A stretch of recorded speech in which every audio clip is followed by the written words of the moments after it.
All right, DeAndre Swift is turning heads at Detroit Lions campuses. He looked explosive. Lions expect Swift to become an offensive weapon. General manager explains what Detroit Lions are expecting for running back DeAndre Swift. Let's talk about it. Hit that subscribe button, bell icon button, share the video, and check out Detroit Lions Talk playlist. Best way to support the channel, share the video, subscribe to the channel, all that good stuff, man. But let's go. The Detroit Lions head coach Dan Campbell raised some alarm bells when he told reporters he was concerned about running back DeAndre Swift. The rationale made sense at the time. Since the second year running back had missed a portion of training camp when the coaching staff was gathering crucial information.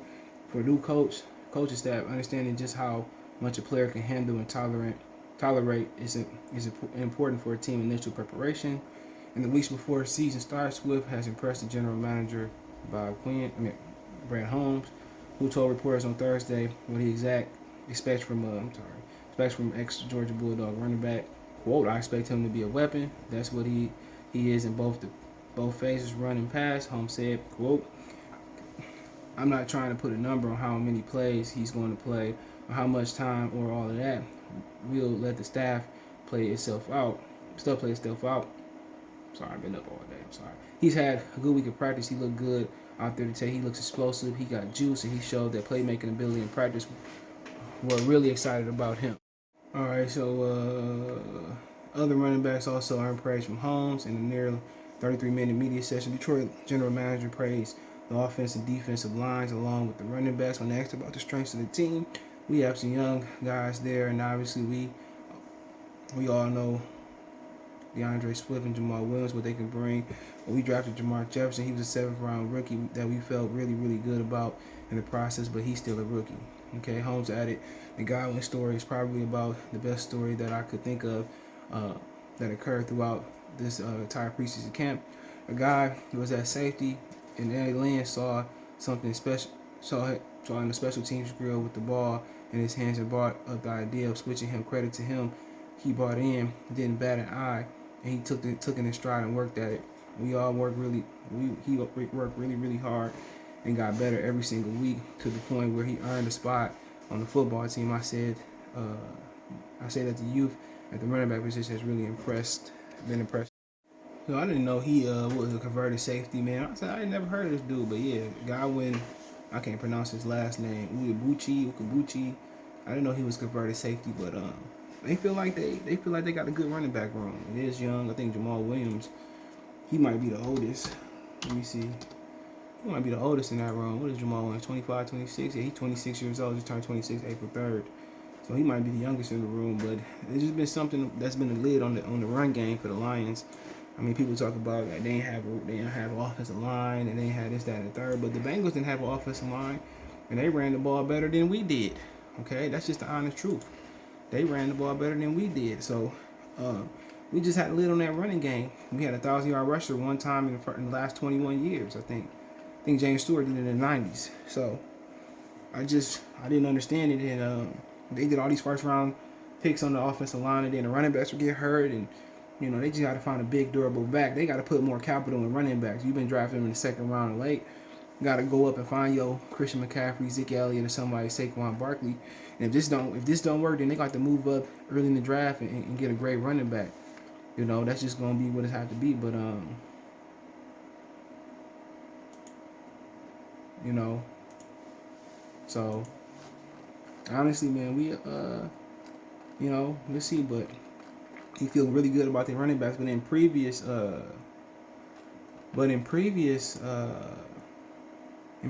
times, they felt good about a position, and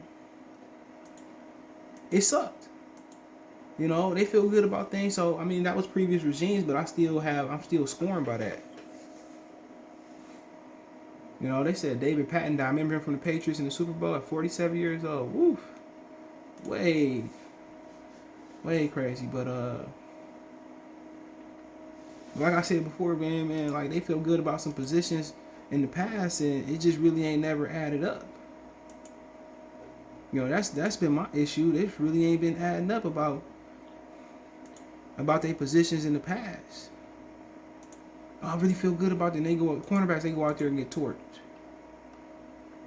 You know, you like, man, what happened there? They said they really feel good about that position group, and you know, either injuries or they get torched. So man, it's just, you know, really I just got to take this approach that I felt about the Lions for years and years now, and I take a wait and see approach, straight up and down. I take a wait and see approach, man, and you know, you know, but with DeAndre Swift, it's good. I mean, I'm not concerned about him not playing in the preseason. Most running backs don't play the preseason because they take a lot of hits throughout their career from Pop Warner to fucking middle school to high school to college. They take a tremendous amount of hits. So I really don't care about I really don't care about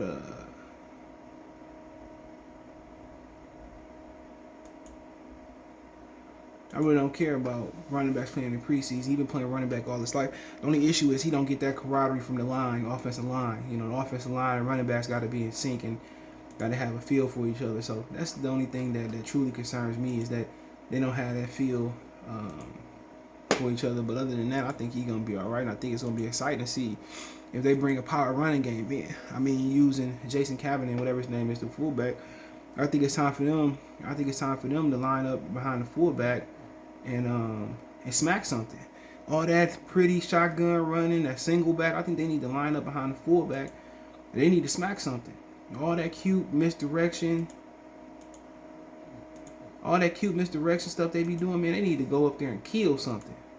You need to line up and put a hat on the hat and go downhill and all that pretty toss and off tackle stuff.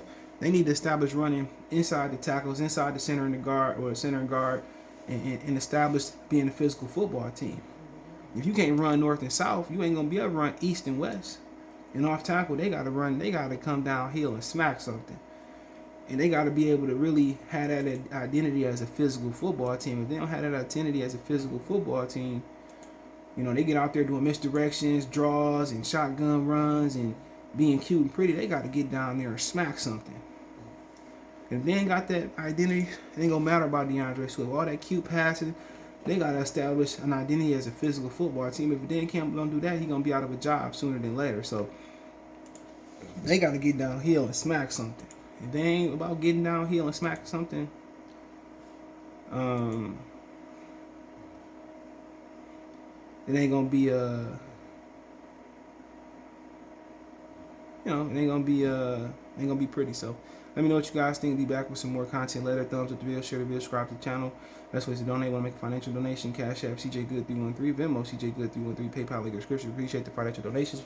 Don't forget you can find me on Twitter, Facebook, Instagram. You can reach out if you want to advertise your channel, video question, chop it up. All my social media links there. And other than that, man, I do appreciate everybody for tapping in. Could have been anywhere in this YouTube universe, but you're right here with me. Peace.